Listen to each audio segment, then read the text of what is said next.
Alright, welcome back.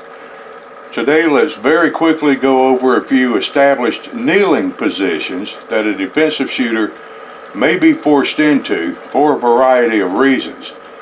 Now you'll notice that I said established kneeling positions. That is meant to differentiate between the normal kneeling positions and the unusual kneeling positions that you could very well find yourself in one day.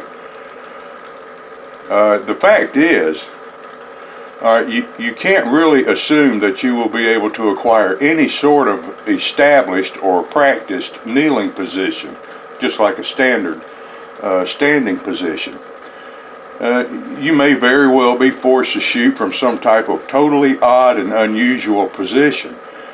Armed deadly encounters are usually fast, fluid, and chaotic, and there's no such thing as a one glove fits every hand approach when it comes to these situations.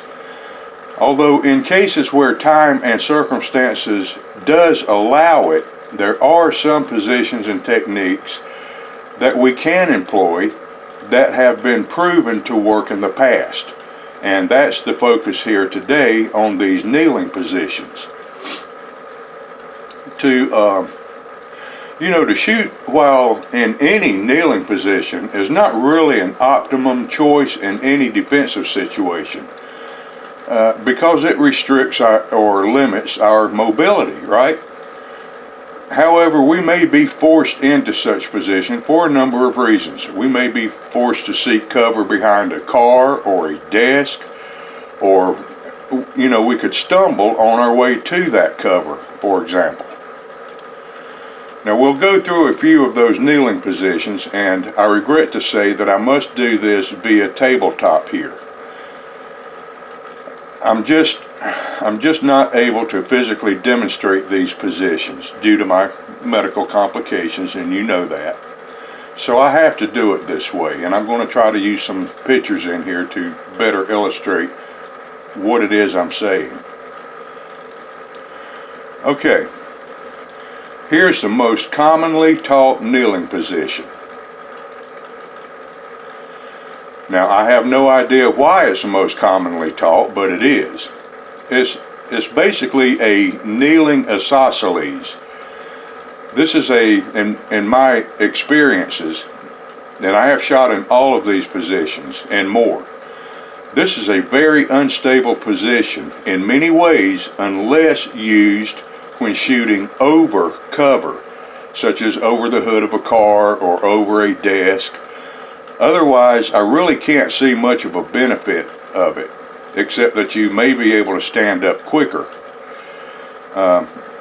Just like the isosceles stance itself, this position leaves your vital area totally exposed and does little to reduce yourself as a target if used without proper cover. Alright, next is what's called both knees down, or we used to call it the weeble wobble method. Now this is great for shooting around cover from either side, simply by leaning slightly to one side or the other. It's very stable, it's very comfortable. You can easily and quickly go from one side to the other without changing your basic position.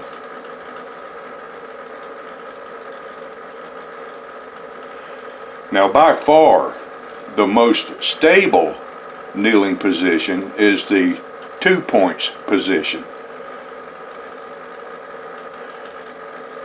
Alright, there are 2 points of stabilizing contact here. Sitting on your ass on your heel, setting your ass on your heel, and having the elbow on your knee.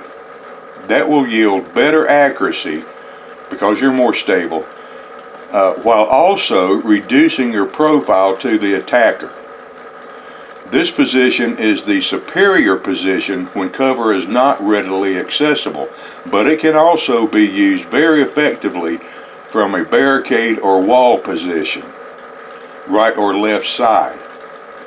Now, it will take a split second longer than the kneeling isosceles to stand upright though.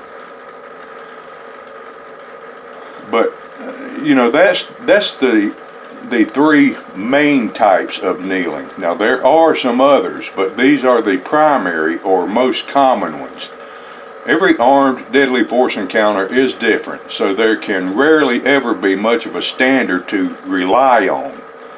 However, we can say that there are certain techniques or methods actually used in the world of defensive shooting that seems to be both common and successful. And it is those techniques and methods that I try to bring to you. Okay, that's it. You know, I hope you got something out of this short video, and I'll see you on the next one. Thanks for watching. I'm Antonius, and this is Shooting It Straight. Ciao.